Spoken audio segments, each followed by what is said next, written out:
Good evening. Tonight's headlines: the Superintendent of Prisons and 5 others cleared of charges related to a prison escape incident. Lance Corporal acquitted of the 2018 fatal shooting of Marlon Frederick due to insufficient evidence. Tragic death of a 19-month-old boy following vaccinations. A Berbice food vendor receives a customized motorcycle from the Mohameds. Fire destroys a residence at No. 76 housing scheme.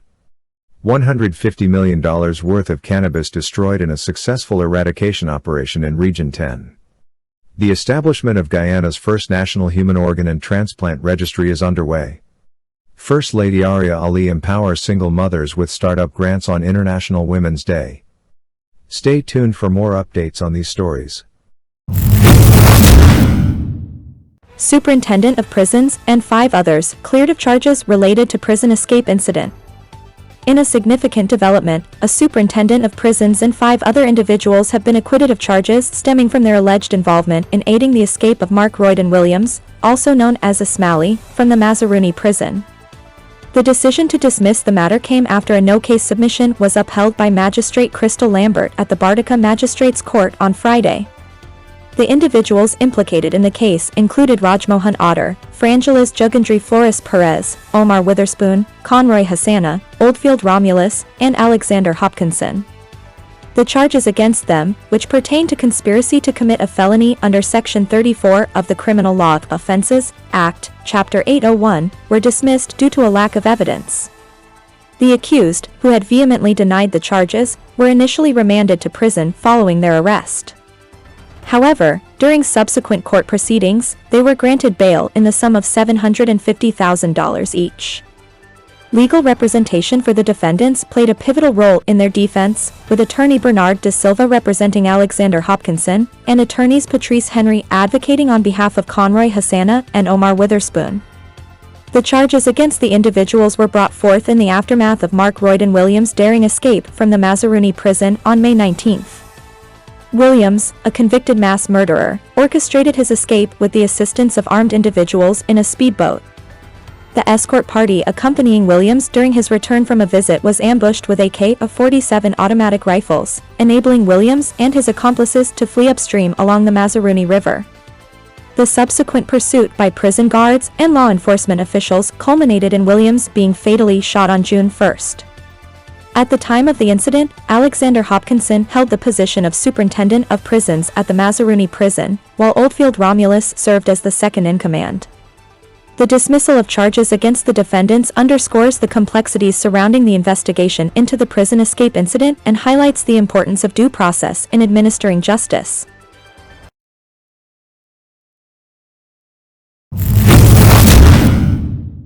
Lance Corporal acquitted of 2018 fatal shooting of Marlon Frederick due to insufficient evidence. In a recent court ruling, a 55-year-old Lance Corporal attached to the city constabulary has been acquitted of the 2018 fatal shooting of a vendor, Marlon Frederick, due to insufficient evidence. Gregory Bascom, a resident of Roemvelt Housing Scheme, Georgetown, was on trial for manslaughter before Magistrate Priya Sonarayan Behari at the Demerara High Court. Bascom had pleaded not guilty to the charge, which alleged that on January 14, 2018, at Regent Road, Burda, he unlawfully killed 34-year-old Marlon Frederick. Bascom, who had been out on $800,000 bail since being charged in 2018, was represented by attorney-at-law Uborn Alakok. Alakok made a compelling no-case submission, arguing that the prosecution had failed to establish a case against his client. Justice Sonarayan Behari, concurring with the no-case submission, directed the jury to return a formal verdict of not guilty.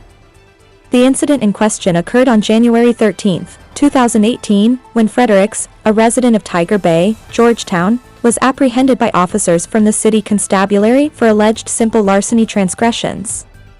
Subsequently, Frederick was reportedly subjected to severe beating and assault while in custody at the Burda City Constabulary outpost. It is alleged that on January 14, Frederick attempted to flee custody when he was shot by Bascom. Frederick, who was unarmed at the time of the incident, succumbed to his injuries. His mother, Claudette Frederick, witnessed the shooting during a visit to her son at the outpost. A post-mortem examination revealed that the cause of Frederick's death was complications arising from a gunshot wound to his lower back. Marlon Fredericks was the only son of Claudette Fredericks, who is renowned as the host and producer of the popular morning program, First Look.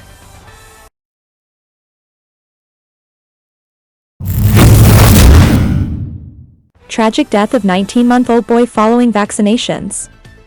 19-month-old Caden Monroe tragically passed away just 2 days after receiving yellow fever and MMR vaccines at the Den Amstel Health Center on the west coast of Demerara, WCD, on Tuesday, March 5. His grandmother, Debbie Monroe, alleges gross negligence on the part of healthcare providers, claiming they did not take her concerns seriously and delayed examining the baby boy. Debbie Monroe recounted that after Caden received his shots, he developed a fever, which worsened the following day. Despite seeking medical attention at the Leonora Diagnostic Center, where he was given Panadol syrup, Caden's condition deteriorated further. He began vomiting multiple times and experienced difficulty breathing. Debbie sought urgent medical care at a pharmacy and clinic in Zeelugt, East Bank Essequibo, where a doctor advised her to rush him to the West Demerara Hospital. Upon arrival at the hospital, Debbie was directed to the emergency room, where medical personnel initially assured her that Caden was breathing normally. Despite her pleas for immediate attention as Caden's condition worsened, she was asked to wait her turn. Caden's limbs started turning cold and blue during the agonizing wait. Eventually, Caden was put on oxygen and underwent an X-ray, but tragically passed away shortly thereafter, around 23:45 hours. Debbie holds the hospital responsible for his death and demands a thorough investigation into the circumstances surrounding the incident. Dr. Erica Forte, the regional health officer, confirmed that an internal investigation has been initiated. Senior health officials met with Debbie to discuss the matter, and an autopsy is scheduled for Monday, March 11th. Dr. Forte assured that the Ministry of Health would be briefed on the investigation's findings. Caden's mother passed away just over a year ago, leaving Debbie as his primary caregiver. The heart-wrenching loss of Caden Monroe underscores the importance of thorough medical care and highlights the need for accountability within healthcare systems.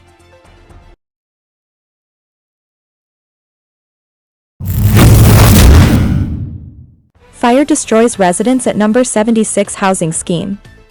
An unfortunate incident occurred on Thursday morning at the number 76 housing scheme, where a fire of known origin ravaged a two-story, two-bedroom wooden house located at 657 number 76 housing scheme. The blaze resulted in the complete destruction of the property. The homeowner, Norma McIntosh, 56, who works as a security guard, expressed shock and devastation upon learning of the fire while she was away at the Skeldon market.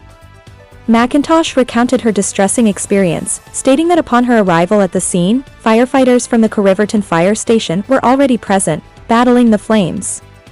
McIntosh revealed that she typically resided with her partner in a nearby village and had visited her residence the previous Thursday, ensuring that the house was securely locked before her departure.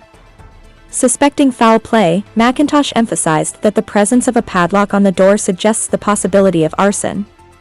She lamented the lack of information from witnesses, stating, "Somebody had to see, but nobody ain't saying nothing to me." The fire resulted in significant material losses for McIntosh, including her bed, mattress, TV, DV, fan, and other personal belongings. Unable to estimate the full extent of her losses, McIntosh expressed a willingness to accept any assistance offered to aid in the rebuilding process.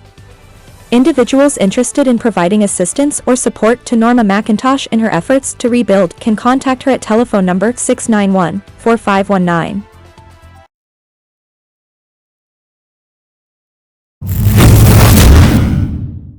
$150 million worth of cannabis destroyed in successful eradication operation in Region 10. Regional Division 10 continues its relentless efforts in combating illicit drug cultivation with yet another successful eradication exercise.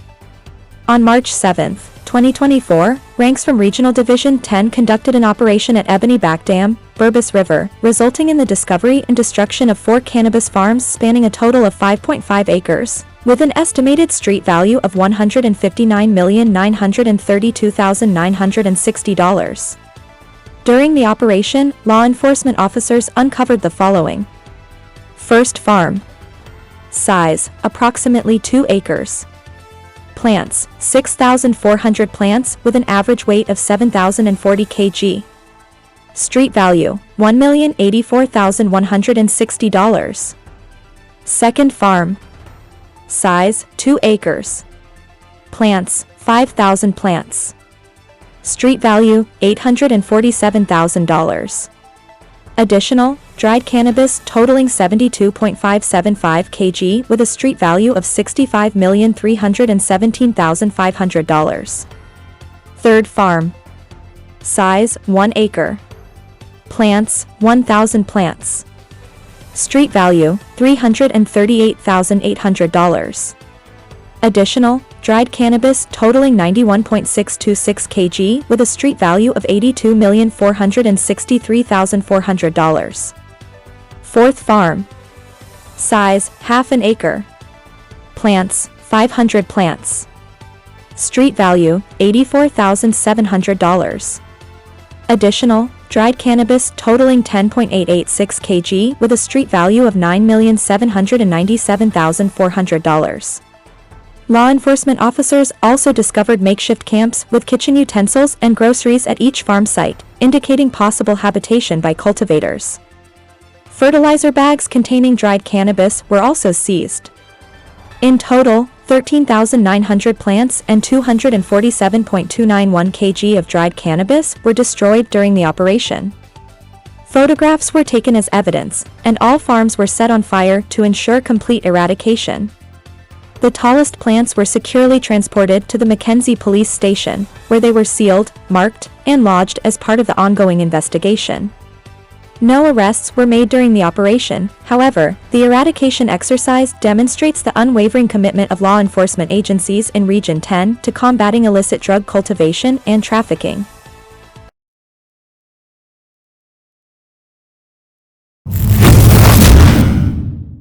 Establishment of Guyana's first national human organ and transplant registry underway. The Human Organ and Tissue Transplant Agency in Guyana is actively engaged in the establishment of the nation's inaugural National Human Organ and Transplant Registry. This initiative aims to modernize Guyana's healthcare system and streamline the process for citizens requiring organ transplants. Currently, the agency follows a stringent protocol for organ donation, involving consultations with multiple stakeholders and obtaining consent from donors and their families. The proposed registry will centralize the process, facilitating the inclusion of donors and recipients in the Health Ministry's database. This will enable citizens to register as donors upon their passing and ensure prompt access to organs for patients in need. According to Dr. Navindranath Rambaran, Director of Medical and Professional Services at the Georgetown Public Hospital Corporation, GPHC, the establishment of the registry is mandated by the Human Organ and Tissue Transplant Bill 2021. The prioritization process will categorize recipients based on factors such as disease severity and age to ensure effective allocation of organs. The agency also plans to expand its transplant suite at the GPHC to accommodate the growing number of patients requiring post-transplant care. Dr. Rambaran emphasized the importance of enhancing infrastructure to support the increasing demand for transplant surgeries and aftercare. Furthermore, the registry will encompass individuals in need of organ, tissue, cell, and biofluid transplants, as well as those who have undergone such procedures. Through legislation, the Organ Tissue and Transplant Agency will oversee the management and maintenance of the registry, ensuring accurate documentation of all transactions and inventory related to organ and tissue transplantation. Dr. Rambaran underscored the significance of the registry in facilitating timely access to life-saving treatments and emphasized the agency's commitment to enhancing healthcare services in Guyana.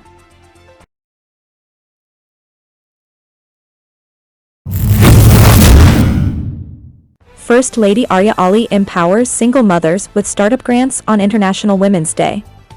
In commemoration of International Women's Day, First Lady Arya Ali exemplified her commitment to women's empowerment by presenting 3 grants totaling $1.5 million to single mothers to kickstart their entrepreneurial ventures.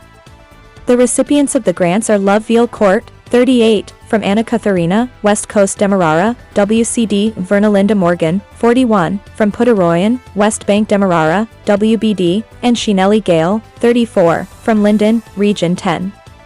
These remarkable women participated in the Sherry Blair Foundation for Women's Her Venture program, a platform offering business development training to women. Under the theme, Invest in Women, Accelerate Progress, International Women's Day serves as a catalyst for action towards gender equality. First Lady Arya Ali emphasized her commitment to this cause by leading with tangible actions. During a brief ceremony at her office, she underscored the importance of investing in women to enhance their social and economic status. While providing financial assistance for their startups is crucial, we are also committed to offering technical support.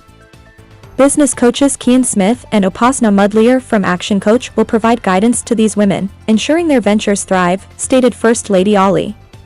In her address, the First Lady urged the recipients to leverage the opportunity to uplift other women and girls, emphasizing the importance of paying it forward. The empowered women expressed gratitude for the support received and pledged to diligently pursue the success of their ventures. Their progress will be closely monitored by the coaches to ensure optimal outcomes.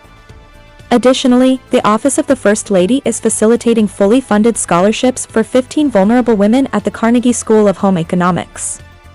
This initiative aims to provide educational opportunities and skill development to further empower women in Guyana.